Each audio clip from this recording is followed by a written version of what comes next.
तो जो next figure है, जो मैटेरियल फिगर जो हम डिस्कस करेंगे हमारे टॉपिक में, वो है द सर्कल। ठीक है, एक इम्पॉर्टेंट टाइप है, आपने बड़ी बार इसके बारे में सुना है, इसको देखा है। जैसे कि अगर मैं आपको दिखाने की कोशिश करूं, ये मेरा पेन स्टैंड है, इसका जो बेस है अगर आप इसको देखें तो this is something like circle. ठीक है, तो सर्कल क्या होता है, डेफिनेशंस तो मैं नहीं जा रहा हूं, मैं खाली कंसेप्ट्स क्लियर करने की कोशिश कर रहा हूं, फॉर्मूलाज अंडरस्टैंड करने के लिए, ताकि फॉर्मूलाज आपको याद भी ना करना पड़े। तो एक सर्कल होता है, उसमें एक सेंटर होता है, और एक सेंटर से हम एक फिक्स डिस्टेंस लेते हैं, और इस डिस्टेंस पे मान लीजिए ये डिस्टेंस इतना है। मान लीजिए कोई यहाँ पे खड़ा है और आपने उसको धागा पकड़ा दिया। ठीक है, दो दोस्त खड़े हैं, एक दोस्त यहां खड़ा है और एक दोस्त यहां खड़ा है। ठीक है, इन दोनों ने एक जो है वो धागा पकड़ा हुआ है। अब ये वाला दोस्त इस दोस्त को कहता है कि मैं यहीं पे रहूंगा और तू चलना शुरू कर दे। अब ये कैसे चलेगा, अगर ये तो ये यहां चलने की कोशिश करेगा तो धागा टूट जाएगा। हाँ, इसके पास आने की, यहां जाएगा तब भी धागा टूट जाएगा, इसके पास आने की कोशिश करेगा तो धागा जो है वो बीच में घिरना शुरू हो जाएगा। तो ये कहता है इसको धागा बिल्कुल सीधा रहना चाहिए और तुझे चलना शुरू करना है, तो इसको ऐसे चलना पड़ेगा, तब जाके जो धागा है वो बिल्कुल सीधा रहेगा। यहां भी धागा इतना रहेगा, यहां भी धागा इतना, यहां भी इतना, यहां भी इतना, यहां भी इतना। ये जो है किसी भी पोजीशन में पहुंच जाए धागा स्ट्रेट रहेगा। तो कहने का मतलब इनके बीच की जो दूरी थी, धागा स्ट्रेट रहने का मतलब वो यहां जितनी थी उतनी ही दूरी यहां पे है, इतनी ही दूरी यहां पे है। तो ऐसी फिगर जिसमें एक पॉइंट फिक्स रहता है और दूसरा पॉइंट मूव करता है, सो दैट उन दोनों के बीच का डिस्टेंस सेम रहता है, तो ये जो फिगर बन के आती है दैट इज अ सर्कल। ठीक है, तो circle is a locus of points which moves in a plane so that the distance of a point from a fixed point is same। ठीक है, तो ये जो तो एक बात तो होगी, एक पॉइंट फिक्स रहता है उसको बोलते हैं सेंटर ऑफ द सर्कल। दूसरी बात होती है कि ये जो फिक्स्ड डिस्टेंस है इसको बोलते हैं, ये जो फिक्स्ड डिस्टेंस है इसको बोलते हैं हम रेडियस। क्या बोलते हैं, रेडियस, इसको बोलते हैं रेडियस। रेडियस मतलब सेंटर से इस सर्कल के ऊपर की दूरी। और एक होता है ना डायामीटर। डायामीटर क्या होता है, it is 2 times the radius. अगर इसको मैं यहां से यहां एक्सटेंड कर दूं तो आपको बोले यहां से यहां की दूरी कितनी है, सेंटर से पास होते हुए, मैं यहां पे थोड़ा सा रफ में बनाता हूं, ये हुआ रेडियस। लेकिन अगर आप यहां से चलना शुरू किए और सेंटर को क्रॉस करके दूसरी साइड चले गए तो ये जो टोटल है दिस इज क्या होगा, देखो सेंटर से यहां तक का डिस्टेंस है r, सेंटर से यहां का डिस्टेंस है r, स्मॉल लिखिए कैपिटल लिखिए जो भी लिखिए, तो टोटल कितना हो गया r प्लस r, यहां चले फिर यहां से यहां चले तो r प्लस r 2r। तो ये जो पूरा डिस्टेंस यहां से यहां तक का है इसको बोलते हैं हम डायमीटर, और d equals to 2r। Small d लिखिए कैपिटल लिखिए, ये नोटेशंस है। तो डायमीटर और रेडियस में क्या रिलेशन है, रेडियस का डबल कर दो तो डायमीटर बन जाता है और डायमीटर का हाफ कर दो तो रेडियस। यहाँ से ये 2 चीज़ें सीखनी होती हैं कि डायमीटर क्या होता है, रेडियस का डबल, और रेडियस क्या है, डायमीटर का हाफ। इसको यहाँ ले गए तो ये दोनों बातें एक फॉर्मूले से आपने देखनी है, radius is half and diameter is 2 times the radius. ठीक है, तो ये आ गया एक बेसिक टर्म जो थी। इसके बाद जो पैरामीटर निकल के आता है, जैसे हमने रेक्टेंगल और वहाँ लेंथ डिफाइन की ना, वैसे हमने रेडियस डिफाइन किया। तो जो पहला पैरामीटर निकल के आता है वो है सेम जो हम पेरीमीटर बोलते थे ना, कहाँ पे, रेक्टेंगल और स्क्वायर के केस में पेरीमीटर मतलब वो जो भी आपकी फिगर है उसकी कुल लंबाई कितनी है, अगर आप उसमें चलना शुरू करें एक जगह से और घूम के वापस आए तो वहाँ बोला जाता है पेरीमीटर, यहाँ बोला जाता है सरकमफ्रेंस। क्या बोला जाता है, सरकमफ्रेंस। तो सरकमफ्रेंस क्या हुआ, अगर आप यहाँ पे खड़े हैं और आपने चलना शुरू किया, यहाँ से चल के वापस आए, तो ये जो आप चल के आए टोटल, ये जो आपने यहाँ से चलना शुरू किया और घूम के वापस यहाँ तक आ गए, ये कितना चले आप, तो this is equals to 2 pi r. This is equals to 2 pi r. ठीक है, मैं इसको थोड़ा सा फिर निकाल देता हूँ। तो ये जो आप टोटल चल के आए ये जो लंबाई है this is 2 pi r. Now pi is a mathematical symbol जिसकी कोई वैल्यू है, इसकी वैल्यू या तो 3.14 ली जाती है और पाई जो है वो 22/7 भी लिया जाता है। अब ये डिपेंड करता है आपके क्वेश्चंस में, मे भी आपको जो क्वेश्चंस है उसमें दिया हो आपको पाई की वैल्यू क्या यूज़ करनी है और ये यूज़ करेंगे ये यूज़ करेंगे, ये डिपेंड करता है कि जो हमारा क्वेश्चन है उसमें हमें बाकी वैल्यूज़ कैसे दी उस पर डिपेंड करता है। अदरवाइज़ अगर आपको समझ नहीं आ रहा दोनों में से कोई भी वैल्यू ले सकते हो, दोनों ऑलमोस्ट बराबर ही हैं। हाँ, कैलकुलेशन किसी ना किसी से ईजी हो सकती है, बस ये चीज़ का ध्यान रखना है। तो सरकमफ्रेंस कितना हुआ 2 पाई आर, तो मतलब पाई तो फिक्स है उसकी वैल्यू तो ये है, तो ये रेडियस पे डिपेंड करता है आप कितना घूम रहे हो। ठीक है, तो जो सेकंड चीज़ है वो है एरिया। जैसे आपने पढ़ा था रेक्टेंगल और स्क्वायर के केस में, जो आपकी फिगर है उसके बीच में कितनी जगह है, तो वो कैसे निकलेगा एरिया यहाँ पे पाई आर स्क्वायर। पाई वही है जो हमने यहाँ लिखा, तो रेडियस का स्क्वायर कर देंगे, पाई से मल्टीप्लाई कर देंगे, तो हमें मिल जाएगा कि जो हमारी फिगर है उसका एरिया उसके बीच में कितनी जगह एनक्लोज्ड है। तो तीन चीज़ें ध्यान में रखनी है, diameter is 2 times the radius, circumference is 2 pi r and the area is pi r square. ठीक है, तो आइए क्वेश्चंस करते हैं इनमें, क्योंकि क्वेश्चंस करेंगे तो हमें पता चलेगा कि हमें कॉन्सेप्ट समझ आया है कि नहीं। सिर्फ फॉर्मूला याद करना इज नॉट द कॉन्सेप्ट। ठीक है, अब यहाँ पे तो क्लियर कट है, हर क्वेश्चन सर्कल ही होगा, तो हमने पहले ही बना के रख लिया। तो क्वेश्चन नंबर 1 दिया हुआ आपको, पहले थोड़ा सा सिंपल क्वेश्चन देखते हैं। If the circumference of a circle is 352 meters, if the circumference of a circle, पहले इससे भी एक इजी क्वेश्चन करते हैं। क्वेश्चन नंबर 1 जो है वो देखते हैं। Find the circumference of a circle, find the circumference of a circle of radius, कितना रेडियस दिया आपको 7 सेंटीमीटर। तो एक सर्कल दिया है उसका रेडियस 7 सेंटीमीटर दिया है, तो बताइए उसका पेरीमीटर क्या होगा। तो आपको रेडियस दिया है, जो दिया है लिखते जाइए, निकालना क्या है पेरीमीटर। तो पेरीमीटर क्या होता है 2 पाई आर, पेरीमीटर यहाँ पे क्या था सरकमफ्रेंस था। ठीक है, तो radius is 7 centimeter, find the circumference. तो सरकमफ्रेंस का formula 2 pi r, pi r की वैल्यू दी है 7। अब यहाँ पे आप पाई की वैल्यू क्या यूज करोगे, दो ऑप्शन है, या तो आप लिखोगे 3.14 और 7 वैसे का वैसा, या लिखोगे 22/7, क्योंकि पाई की वैल्यू ये भी है ये भी है। अब अगर आप ये यूज करोगे तो कैलकुलेशन मुश्किल हो जाएगी, ये यूज करोगे अगर तो 7 और 7 कैंसिल, 2 मल्टीप्लाई 22, तो दिस इज 44 सेंटीमीटर। तो यहाँ से आंसर इजी आ गया, यहाँ से आंसर थोड़ा सा मुश्किल हो जाएगा। तो इसलिए मैंने कहा जो क्वेश्चन देख के पता चलेगा कि जो पाई की वैल्यू है वो हमने क्या यूज करनी है। ठीक है, बिल्कुल सिंपल सा क्वेश्चन था। एक सर्कल है उसका रेडियस दिया हुआ है, तो बताओ सरकमफ्रेंस क्या होगा 2 पाई आर, आर की वैल्यू यूज की तो यू हैव द आंसर। ठीक है, बट एग्जाम में क्वेश्चन हमेशा उल्टा पूछता है, जैसा हम फॉर्मूला सीखते हैं वैसा नहीं पूछता, वो उसको रिवर्स वे में पूछता है। जैसे कि आपका क्वेश्चन नंबर 2 है, find the if the circumference of a circle is 352 meter. देखो जब क्वेश्चन में क्लियर हो जाए कुछ दिया है तो उसको लिख दो। Circumference of a circle is 352 meters. Meters भी लिखना है ताकि लास्ट में याद रहे आंसर मीटर वाला टिक करना है या सेंटीमीटर वाला टिक करना है। तो circumference of a circle is 352 meters, then it's area is. तो सरकमफ्रेंस दिया है, सरकमफ्रेंस से एरिया पे जाना है। तो ऐसा कोई फॉर्मूला है जो हमने नहीं पढ़ा, क्योंकि सरकमफ्रेंस का फॉर्मूला पढ़ा हमने 2 पाई आर और एरिया का फॉर्मूला पढ़ा स्ट्राइक होना चाहिए पाई आर स्क्वायर। अब इन दोनों में क्या कॉमन है, डायरेक्ट तो ऐसा पढ़ा नहीं, सरकमफ्रेंस दिया तो एरिया कैसे निकलेंगे। तो अगर आपको सरकमफ्रेंस दिया है तो आप वहां से रेडियस निकाल सकते हो, है ना। अगर रेडियस दिया तो सरकमफ्रेंस तो आपने निकाल दिया। अब सरकमफ्रेंस पता है तो हम रेडियस जो है वो निकाल सकते हैं यहाँ से, और अगर रेडियस पता है तो एरिया निकाल सकते हैं। तो ये टेक्निक हम फॉलो करेंगे, सरकमफ्रेंस की हेल्प से रेडियस निकालेंगे, फिर रेडियस निकल जाएगा तो एरिया निकाल देंगे।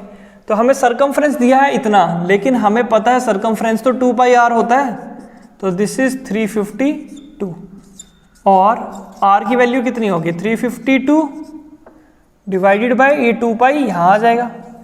ठीक है, अब पाई की वैल्यू क्या है, क्वेश्चन को इजी करना है मैं तो नेक्स्ट स्टेप में लिख रहा हूँ, आपने यहीं पे पाई की वैल्यू सब्स्टिट्यूट करनी है। 22/7 तो this is 352 divided by 2 multiply 22। ये जो 7 है ये चला जाएगा न्यूमिनेटर में। ये चीज़ें आपने कैलकुलेशंस यहाँ पे अपनी स्ट्रॉन्ग करनी है। जो डिवाइड में यहाँ मिल रहा है उसको ले जाना है सबसे ऊपर, ठीक है। तो इसको अब आप सॉल्व कर लीजिए। तो 2 17 34, 1 बचा 12, तो 2 6 12, ठीक है। अब इसको सॉल्व कीजिए। 2 11 2 8 16, 1 कैरी 2 8 16, तो 11 8 88, तो 8 और 7 बचे 56। रेडियस है तो रेडियस मतलब लंबाई, एरिया नहीं है, सिर्फ लंबाई है। तो लंबाई जो होती है वो मीटर सेंटीमीटर में होती है। तो आप मीटर में चल रहे हो तो आंसर मीटर में ही आएगा। तो ये कैलकुलेशंस थोड़ी सी आपने स्ट्रॉन्ग करनी है। 358 को डिवाइड किया तो मैंने सिंपलेस्ट वे में पहले 2 से इसको डिवाइड किया, 176 आया, फिर 2 से डिवाइड किया, 88 आया, 11 को 88 से किया, 8 आया, 8 7 56 मीटर। तो हमें सरकमफ्रेंस दिया था, हमने रेडियस निकाल दिया, एक काम हो गया। तो इस क्वेश्चन में बेसिकली आप 2 काम कर रहे हो, 2 क्वेश्चंस का एक क्वेश्चन बनाया हुआ है। तो सरकमफ्रेंस से रेडियस बना दिया, अब रेडियस दिया है तो एरिया निकाल देंगे। तो एरिया कैसे निकलेगा? Therefore area is equals to pi r square. तो पाई कितना है? 22/7 यूज कर लेते हैं। देखो अगर आपका जो क्वेश्चंस हैं उसके ऑप्शंस को आपने देख लेना। अगर ऑप्शंस पॉइंट्स में है तो इसका मतलब मे बी आपको 3.14 यूज किया। अगर पॉइंट्स में नहीं है, एक round figure whole number answer है, तो आप जो है वो 22/7 यूज करेंगे। थोड़ा सा हिंट ये भी है। रेडियस का स्क्वायर, तो रेडियस है 56, तो 56 का स्क्वायर तो क्या आ जाएगा? 22/7, तो 56 का होल स्क्वायर, 56 इंटू 56, 7 8 56, तो 22 इंटू 8 इंटू 56 कितना आ जाएगा? पहले इसको इससे करेंगे या इसको इससे करेंगे तो ये आप पे डिपेंड करता है। तो पहले इसको इससे कर लेते हैं। 8 2 16, तो 8 2 16 और एक कैरी था 176 इंटू 56, तो ये कितना होता है? तो इसको आप जो है जल्दी से निकाल लीजिए। 176 मल्टीप्लाई 56, ठीक है। जल्दी से कैलकुलेशन करें। 6 6 36, 3 कैरी, 7 6 42, 45 4 कैरी, 6 1 6 और 10, 5 6 का 30, 3 5 7 35, 3 38, 3 5 1 38, 6 5 8 9, दिस इज 9856। तो ये आपको प्रैक्टिस जो है ये खुद ही करनी है, कैलकुलेशंस, एडिशन, मल्टीप्लिकेशन। अब ये एरिया है तो आंसर मीटर स्क्वायर में होना चाहिए। तो ये ना एग्जाम पेपर में जो है 9856 मीटर भी लिखा, आप उसको टिक कर दीजिए डिस्पाइट आंसर निकालने के बाद भी। तो बेटर है कि जब भी आंसर टिक कर रहे हैं तो बिल्कुल एक बार क्वेश्चन को फिर पढ़ लेना है कि मुझे दिया क्या हुआ था। मुझे दिया हुआ था the circumference of a circle is this and find the area. तो area has to be in metre square, तो आंसर इज 9856 मीटर स्क्वायर। ठीक है, समझ आ गया, क्लियर हो गया। तो ये क्वेश्चन जो एक ही क्वेश्चन था जिसमें हमने 2 काम किए। सर्कमफ्रेंस की हेल्प से रेडियस निकाला, देन रेडियस की हेल्प से हमने एरिया को फाइंड आउट किया। ठीक है, अब जो है एक और टाइप जो हम ऑलरेडी देख चुके हैं किसमें, रेक्टेंगल्स, और उसमें सेम वैसा ही क्वेश्चन करने जाने हैं। एक रिवीजन भी हो जाएगी और जो है एस्पेक्ट भी कवर हो जाएगा। तो क्वेश्चन है question number 3, if the radius of a circle is increased by 75%, तो आपको एक सर्कल दिया, उसका कुछ रेडियस दिया, तो वो कहता है जो रेडियस पहले था आप 75% बढ़ा दिया, तो बताओ ऐसा करने से सर्कमफ्रेंस कितने परसेंट बढ़ेगा। ठीक है, if the radius of a circle is increased by 75%, then its circumference will increase by 50%, 75%, 100%, ठीक है, 25%। तो मैंने कहा था जब भी आपको ऐसा क्वेश्चन दिखे आप क्या करेंगे, 100 मान लेंगे जो ओरिजिनल चीज़ है। तो ओरिजिनल आपको रेडियस दिया था तो मान लेंगे लेट R1, रेडियस 1 कितना है, तो फर्स्ट रेडियस मान लेंगे 100, तो कोई भी यूनिट ले लीजिए, मान लिए मीटर है। तो देयरफॉर R2 कितना हो जाएगा, आपको बोला है आपको रेडियस कितना बढ़ाना, 75%, तो उतना ही इसमें ऐड कर दीजिए, 100 + 75 ही ऐड कर दीजिए, तो दिस इज 175। तो अब आपको बताया क्या है, एरिया निकालना है या सर्कमफ्रेंस, इंक्रीज इन सर्कमफ्रेंस निकालना है, तो आप सर्कमफ्रेंस निकालेंगे।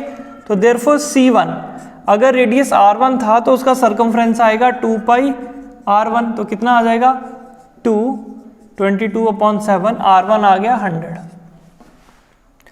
ठीक है, ऐसे ही करेंगे। तो पाई की वैल्यू भी मैं अगर आपको यहाँ बताऊँ तो अगर आप पाई की वैल्यू अब यहाँ ना डालो तब भी आपका क्वेश्चन बड़े अच्छे से होगा। कैसे? तो दिस इज 200 पाई। ठीक है, क्या आ गया? 200, रेडियस इज 100, 2 पाई R1। ठीक है, एंड C2 दूसरा सरकमफ्रेंस क्या होगा? 2 पाई R2। तो 2 पाई R2, दूसरा रेडियस कितना है? पहला 100 था, दूसरा है 175। तो 175 को 2 से करेंगे तो आएगा 350 डबल पाई। तो पहला रेडियस अगर हम कुछ लेते हैं तो वो 200 आंसर देता है पाई, और अगर रेडियस 75% बढ़ाते हैं तो जो नया सरकमफ्रेंस बनता है 350 पाई। ये तो नया आया, लेकिन हमें बताना है परसेंटेज इंक्रीज। तो देयरफॉर परसेंटेज इंक्रीज कैसा होता है आप ऑलरेडी पढ़ चुके हो। ऊपर आता है चेंज। चेंज मतलब इसको इससे माइनस करो, 350 पाई को माइनस करो 200 पाई से। किससे डिवाइड करो? जो ओरिजिनल था, ओरिजिनल था 200 पाई। मल्टीप्लाई परसेंटेज में बनाने के लिए 100 से मल्टीप्लाई करना पड़ता है। तो अब अगर देखो 350 में से 200 निकालो तो बचता है 150 अपॉन 200, यहाँ भी पाई, यहाँ भी पाई, मल्टीप्लाई 100%। ये 1 0 और 1 0 कैंसिल, ये 1 0 और 1 0 कैंसिल, 2 5 10, 5 और 15, दिस इज 75। साथ में क्या आ गया? परसेंटेज। ठीक है, समझ आ गया? बिल्कुल आपका लास्ट क्वेश्चन था, रिवीजन हो गई। वहां पे शायद एरिया दिया हुआ था, यहाँ पे सरकमफ्रेंस दिया है। तो ओरिजिनल वैल्यू 100, जितने परसेंट कहा उतना उसमें ऐड कर दो। इंक्रीज इन सरकमफ्रेंस पूछा है तो original circumference then new circumference, therefore percentage change. तो परसेंटेज चेंज इज चेंज, बड़े में से छोटे को निकाल दो, डिवाइडेड बाय ओरिजिनल 200 मल्टीप्लाई 100। तो 350 में से 200 के 150। आपने देखा मैंने पाई की वैल्यू यूज क्यों नहीं की? क्योंकि यहाँ पे पाई कैंसल आउट, ये जो पाई है वो कैंसल आउट हो जाते हैं। तो इसलिए जो हम क्वेश्चंस की प्रैक्टिस इसलिए करते हैं ताकि कुछ चीज़ें हम सीख पाएँ अपनी कैलकुलेशन स्ट्रॉन्ग करने के लिए। तो ऐसा क्वेश्चन अगर एग्जाम में आए तो बेटर है कि आप पाई की वैल्यू यूज ना करो, अपनी कैलकुलेशंस को थोड़ा सा छोटा कर लो। क्वेश्चन नंबर 4 जो है आपकी स्क्रीन पे वो दिया है, the diameter of a circular wheel is 28 centimetre. एक पहिया है, गाड़ी का पहिया है, उसका जो डायमीटर है वो है 28 centimeter. Then how much rotation will it take to complete a distance of 19.36 meter. तो सबसे पहले दिया क्या है हम ये लिखेंगे, हमें डायमीटर दिया है। डायमीटर हमें कितना दिया है? 28 सेंटीमीटर। तो डायमीटर अगर 28 सेंटीमीटर है इम्प्लाइज रेडियस कितना होगा इसका? हाफ, मतलब 14 सेंटीमीटर। तो ये जो गाड़ी का एक पहिया है उसका डायमीटर दिया था तो हमने रेडियस निकाल दिया। अब पूछ रहा है कि ये पहिया जो है हाउ मच रोटेशंस, ये पहिया कितनी बार घूमे सो दैट जो गाड़ी है वो 19.36 मीटर्स डिस्टेंस ट्रेवल कर पाए। तो ये गाड़ी का एक पहिया है, आप समझ लीजिए। तो ये गाड़ी यहाँ चल रही है सड़क पे, तो ये जब घूमेगा तो ये ऐसे आएगा, घूमते घूमते चलता जाएगा। तो पूछ रहा है इसको जो डिस्टेंस ट्रेवल करना है 19.36 मीटर, यहाँ डिस्टेंस ट्रेवल करना है, मतलब यहाँ से ये शुरू हुआ और लास्ट पॉइंट ये है। तो ये डिस्टेंस है 19.36 मीटर। बताओ ये कितनी बार घूमेगा ताकि ये यहाँ पे पहुँच पाए। तो यहाँ पे बेसिकली जो कॉन्सेप्ट समझने के लिए है वो ये है, अगर आप देखें ये जो सर्कल है, इस सर्कल अगर मैं यहाँ से काट दूँ, इस सर्कल यहाँ से जहाँ पे ये ज़मीन के साथ जुड़ा है, तो ये जो जगह बची इसको मैं खोल के अगर ऐसे रख दूँ, इसको यहाँ से उठाऊँ, सपोज ये फ्लेक्सिबल है, मैं इसको घुमा सकता हूँ। तो घुमा के अगर लाऊँ तो ये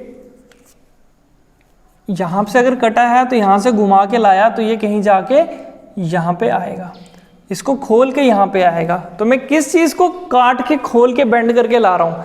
देखो ना, जब ये ट्रेवल कर रहा है इसकी क्या है, ये जो बॉडी के जो पॉइंट्स हैं ये इसके साथ टच में आ रहे हैं। अभी ये पॉइंट इसके साथ टच में है, फिर जब ये घूमेगा ये वाला पॉइंट कहीं यहाँ पे आके टच में आ जाएगा, है ना, फिर कहीं यहाँ वाला पॉइंट यहाँ पे आके टच में हो जाएगा। मतलब इसके बॉडी के सारे पॉइंट जो हैं वो यहाँ सरफेस को टच कर रहे हैं। तो इसका मतलब मैंने इसकी अगर बॉडी को खोल के रख दिया तो ये पॉइंट शायद यहाँ है, ये पॉइंट शायद यहाँ है, ये पॉइंट यहाँ है और ये पॉइंट लास्ट का यहाँ है। तो एक बार खोलने पे इतना डिस्टेंस ट्रेवल कर दिया। तो ये जो इसकी बॉडी के जो जिसको मैं खोल के रख रहा हूँ ये क्या है, this is the circumference of the circle. तो अगर एक सर्कल पूरी बार घूमेगा तो मतलब उसका हर पॉइंट इसके साथ टच में आएगा। तो एक बार घूमने में ये कितना चलेगा, एक बार घूमने में उतना ही चलेगा जितनी ये टोटल लंबाई है। और ये टोटल लंबाई कितनी है, सरकमफ्रेंस। तो इसलिए जो एक जो सर्कुलर व्हील होता है, जो गाड़ी का पहिया होता है, एक बार घूमने में उतना ही चलता है, डिस्टेंस कवर करता है जितना उसका सरकमफ्रेंस होता है। तो देयरफॉर हम क्या निकालेंगे, therefore distance travelled in one rotation, एक रोटेशन में कितना डिस्टेंस ट्रेवल होगा, this is equals to circumference. जितना सरकमफ्रेंस होगा उतना ही ये डिस्टेंस होगा। यही मैं आपको समझाने की कोशिश कर रहा था। So this is circumference 2 pi r. So 2 22/7, r कितना है 14। तो 7 2 ज़ा 14, 2 2 ज़ा 4 into 28। So this is 88। But ये दिया है सेंटीमीटर्स में दिया है और हमें जो टोटल डिस्टेंस ट्रेवल करना है वो मीटर में है, तो इसलिए इस चीज़ का ध्यान रखेंगे। तो फिलहाल हमने क्या निकाल दिया कि जो गाड़ी है, जो गाड़ी का पहिया है, एक रोटेशन में 88 सेंटीमीटर चलता है और हमें बताना है कि वो 19.36 मीटर चलने में कितना रोटेशंस कवर करेगी। तो इस कंडीशन को हम कैसे समझेंगे, मान लीजिए एक घंटे में आप 1 किलोमीटर चलते हो, एक घंटे में 1 किलोमीटर चलते हो, तो बताओ 10 किलोमीटर कितने घंटों में चलोगे। तो आप क्या करोगे, 1 किलोमीटर 1 घंटे में, तो सिंपल सी बात है 10 घंटे में 10 किलोमीटर चलेंगे ना, सिंपल सी बात है। अब थोड़ा सा इसको मुश्किल करते हैं। मान लीजिए 1 घंटे में आप 2 किलोमीटर चलते हो, कितना 2 किलोमीटर चलते हो, तो बताओ 10 किलोमीटर आप कितने घंटों में चलोगे, 10 किलोमीटर कितने घंटों में चलोगे। कैसे पता चलेगा, पहले घंटे में 2 किलोमीटर, फिर दूसरे घंटे में 2, फिर तीसरे में 2, फिर चौथे में 2, फिर पांचवें में 2, तो ऐसे करके बन जाएगा 10। तो कितने घंटों में हुआ, 5 घंटों में। कैसे पता चला 5 घंटों में ही 10 होगा। बेसिकली आप जो 1 घंटे में ट्रैवल कर रहे हो, टोटल जितना ट्रैवल करना है, इस 10 को डिवाइड कर रहे हो 2 के साथ, तो आ रहा है 5। तो ये आपको पता चला 5 घंटे चलोगे। यहाँ भी ऐसा ही था, 1 घंटे में 1 किलोमीटर, तो 10 किलोमीटर, तो 10 को 1 से डिवाइड कर रहे हो। कहने का मतलब जो आपको टोटल चीज़ करनी होती है, आप उसको एक यूनिट में जो काम हो रहा है उससे डिवाइड करते हो। 1 घंटे में जो काम हो रहा है उस चीज़ से टोटल को डिवाइड कर दो, तो पता चल जाएगा आपको कितनी वो घंटे लगेंगे। अब यहाँ सेम बात है, या 1 घंटे की जगह 1 रोटेशन की बात हो रही है। 1 रोटेशन में इतना चल रहे हैं और टोटल इतना चल रहा है, तो कितनी रोटेशंस होंगी, हम उस टोटल को डिवाइड कर देंगे जो एक बारी में काम हो रहा है। तो देयरफॉर नंबर ऑफ रोटेशंस क्या होंगी, देयरफॉर नंबर ऑफ रोटेशंस क्या होंगी, number of rotation equals to this total distance 19.36 meter, और एक बार घूमने में कितना डिस्टेंस है, 88 सेंटीमीटर। तो ये डिवाइड करने से हमें पता चल जाएगा हमें कितनी बार घूमना है। तो 1 मीटर इक्वल्स टू 100 सेंटीमीटर, तो इसको लिख सकते हैं 19.36 अपॉन 100। क्यों, क्योंकि पॉइंट के बाद 2 डिजिट है, डेसिमल खत्म किया तो 100 आ गया। मीटर का सेंटीमीटर बनाना तो फिर 100 सेंटीमीटर, मीटर की जगह आ गया 100 centimetre upon 88 centimetre. Centimetre centimetre cancel, 100 cancel, 88 1 ज़ा 88, 88 1 ज़ा 88, 88 2 ज़ा 176, 176, तो 193 के क्या बचा 17, तो वापस बचा 176, तो 88 2 ज़ा 176, तो क्या आ जाएगा, दिस इज 22 सेंटीमीटर। ठीक है, डिवाइड कर रहे हैं, तो अगर आपको एक बारी में डिवाइड नहीं होता, प्रैक्टिस हमें यही करनी है। हमने 88 से किया, तो आप क्या कर लो, 4 से कर लो, 4 2 ज़ा 8, 4 2 ज़ा 8, 4 4 ज़ा 16, 13, 4 3 ज़ा 12, 1 4 4 ज़ा 16, देन वापस 2 से कर लीजिए, 11 ज़ा 2 2 ज़ा 4, 2 17 ज़ा ठीक है, तो इस तरह से आप जो है वो प्रैक्टिस कर लीजिए कि आपको कैसे डिवाइड करना है। ये कैलकुलेशंस आप पे हैं, आप कैसे आप इनको स्ट्रॉन्ग बनाते हो। तो ये थोड़ा सा एक कंसेप्ट था समझने के लिए, और ये एग्जामिनेशन पॉइंट ऑफ व्यू से इंपॉर्टेंट हो भी सकता है। अगर मैक्सिमम लेवल जाएगा तो यही टच करेगा कि अगर पहिया जो है वो उसका रेडियस इतना दिया है तो बताओ वो कितना टोटल रोटेशन लेगा एक फिक्स डिस्टेंस ट्रैवल करने में। तो यहाँ पे यही समझना है कि वो एक बारी में कितना घूमेगा, एक बारी में उतना ही घूमेगा जितना उसका सर्कमफ्रेंस होगा। तो आपके साथ क्वेश्चंस हमने स्क्रीन पे शेयर किए हुए हैं, जो प्रॉब्लम्स हैं सर्कल्स में जो एक्सपेक्टेड है पूछी जा सकती हैं। आप इन्हें प्रैक्टिस कीजिए और डेफिनेटली आपका मेंसुरेशन से रेक्टेंगुलर, स्क्वायर और जो सर्कल के क्वेश्चन है डेफिनेटली जल्दी और करेक्ट बनने वाले हैं। ठीक है।